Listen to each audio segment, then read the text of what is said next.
এই হচ্ছে গোপাল ভাঁড়ের আসল ছবি। গোপাল ভাঁড় আমরা যে কার্টুনে দেখি সেটা কিন্তু পুরোপুরি আসল তার আকৃতি ছিল না শরীরের। এইটা হচ্ছে আসল ছবি গোপাল ভাঁড়ের। যারা বাংলাদেশ থেকে দেখছো আমার ভিডিওটা, অনেকে জানতে চেয়েছিল গোপাল ভাঁড়ের আসল ছবি কিংবা গোপাল ভাঁড়ের বিষয়ে।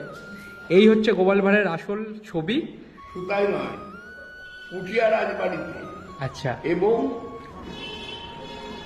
আমাদের সুঠিয়া রাজবাড়িতে আচ্ছা, ওর অরিজিনাল ফটো থেকে আমরা নিয়ে এসেছি।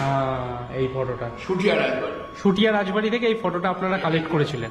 বাগবাজারের কাছে সুঠিয়া রাজবাড়ি, ওইখান থেকে আচ্ছা। এই ফটো সংগ্রহ করা হয়েছে। আচ্ছা, তারপরে এনলার্জ করা হয়েছে। অসংখ্য ধন্যবাদ আপনাকে। ইনফরমেশন তোমাদের সাথে শেয়ার করলাম। এইবারে আমরা যাচ্ছি রাজবাড়ির উদ্দেশ্যে আরও একবার। রাজবাড়ি ভেতর থেকে তোমাদেরকে দেখানোর জন্য যাচ্ছি রাজবাড়ির দিকে। তাই ইনি খুবই ভালো একজন মানুষ, গাড়ির ব্যবস্থা করে দিয়েছেন, এনারই গাড়ি। এই গাড়ি করে আমরা এখন যাচ্ছি রাজভবনের দিকে। 45 বছর যিনি কাউন্সিলর আছেন, তার ব্যবহার, আচার আচরণ, কথাবার্তা দেখেই বোঝা যায় যে মানুষ কেন ওনাকে এত ভালোবাসে, স্নেহ করে। আমরা এখন যাচ্ছি রাজবাড়ির উদ্দেশ্যে। দেখি রাজবাড়ির ভেতর থেকে তোমাদের দেখাতে পারি কিনা। পুজোর টাইমে না এই গেট থেকেই ভেতরে এন্ট্রি করতে হয়। তো ওখানে দারোয়ান আছেন, উনি কোনোভাবেই ভেতরে অ্যালাউ করছেন না। আমি একবার তাও তোমাদের এইখান থেকে ভেতরটা দেখাচ্ছি। এই হচ্ছে রাজপ্রাসাদ। 350 বছরের 350 বার হয়ে গেছে। কৃষ্ণনগরের ভিডিও এখানেই কিন্তু শেষ না। কৃষ্ণনগরের পরেও আমি যদি কোনোদিন আসি, কোনো যদি তথ্য পাই, অবশ্যই তোমাদের সাথে শেয়ার করব। আর এই হচ্ছে রাজবাড়ির দেয়াল। ঠিক এর ওপারেই হচ্ছে সেই রাজবাড়ি, গোপাল ভাঁড়ের গল্পের রাজবাড়ি। এখন আমি আছি কৃষ্ণনগরের, এটা হচ্ছে পোস্ট অফিস মোড় বলে এই জায়গাটাকে।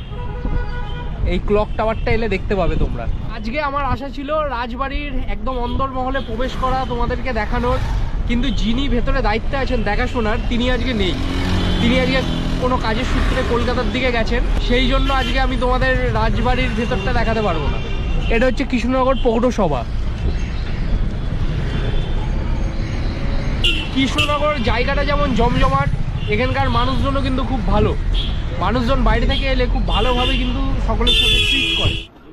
এখন আমরা যাচ্ছি কৃষ্ণনগরের স্টেশনের কাছে একটা ছোট্ট বাজার মতো বসে, সেই বাজারের মধ্যে থেকে আমরা এখন হেঁটে হেঁটে যাচ্ছি স্টেশনের দিকে। এ দেখো কামরাঙা বিক্রি হচ্ছে, সুন্দরবনে খেলাম আমরা।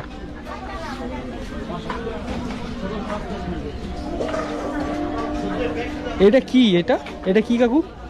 ওটা চুপই ফল বলে, চাটনি খায়। চাটনি খাই এই ফলে। তো ফাইনালি পৌঁছে গেছি কৃষ্ণনগর স্টেশনের পাশে। আর এইখানে না যত দূর দূরান্ত থেকে লরি আসে সব কিন্তু